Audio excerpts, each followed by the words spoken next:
आज हम एक बहुत ही कह सकते हैं एक गहरी और चौंकाने वाली पहेली को समझने की कोशिश करेंगे। ये कहानी है एक ऐसे देश की जो दौलत के शिखर से सीधा तबाही की खाई में जा गिरा।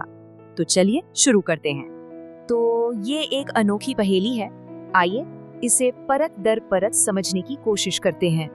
जरा एक पल के लिए सोच कर देखिए, एक ऐसा देश जिसके पास दुनिया का सबसे बड़ा प्रमाणित तेल भंडार हो। सोचिए, जमीन के नीचे दौलत का एक पूरा समंदर बह रहा हो, लेकिन उसी देश में हालात ऐसे कि लोगों के पास खाने के लिए जो बुनियादी चीजें होती हैं वो तक नहीं है।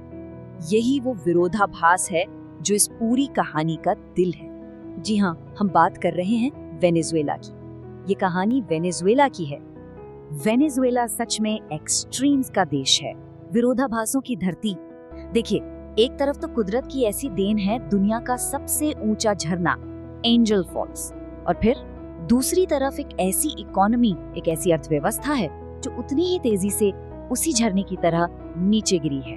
तो सवाल ये उठता है कि इतनी दौलत बेकार कैसे हो गई, कैसे इसने अपनी सारी कीमत खो दी, और सबसे जरूरी बात, इसका आम लोगों पर क्या असर पड़ा। इस बात की गहराई को जरा समझिए।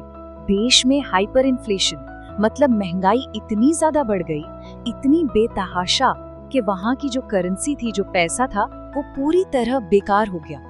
इतना बेकार कि लोगों ने उन नोटों से खिलौने और हैंडीक्राफ्ट बनाना शुरू कर दिया। मतलब जिस पैसे से सामान खरीदा जाता है वो अब सिर्फ खेलने के काम आ रहा था। सोच कर देखिए।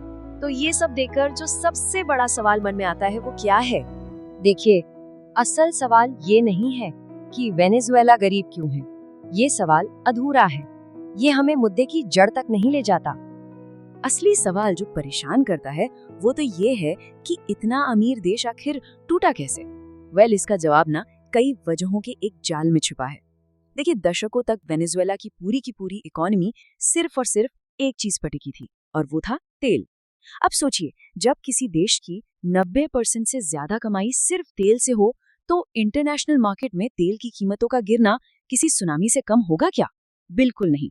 और इसके साथ साथ कुछ सरकारी नीतियां भी ऐसी थी जिन्होंने इंडस्ट्रीज को इतना कंट्रोल किया कि प्रोडक्शन ही ठप हो गया, और देश अपनी छोटी छोटी जरूरतों के लिए भी दूसरे देशों पर इंपोर्ट पर निर्भर हो गया। तो आखिर में वेनेजुएला की ये जो कहानी है, ये हमें सिखाती क्या है, इससे हमें क्या सबक मिलते हैं?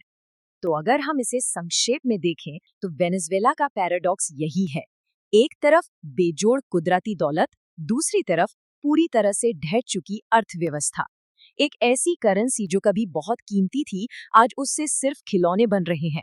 ये कहानी सच में दौलत को लेकर हमारी जो सोच है, जो धारणाएं हैं, उन पर एक बड़ा सवाल खड़ा करती है।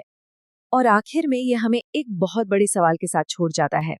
क्या सिर्फ दौलत होना, सिर्फ प्राकृतिक संसाधन होना किसी देश की तरक्की की, उसकी समृद्धि की गारंटी हो सकता है? वेनेजुएला का जो अनुभव है वो हमें बताता है, शायद नहीं। असल दौलत जमीन के नीचे दबे सोने या तेल में नहीं होती। असल दौलत होती है मजबूत संस्थानों में, दूरदर्शी नीतियों में, और एक ऐसी डाइवर्सिफाइड इकोनॉमी में जो सिर्फ किसी एक सहारे पर टिकी न हो।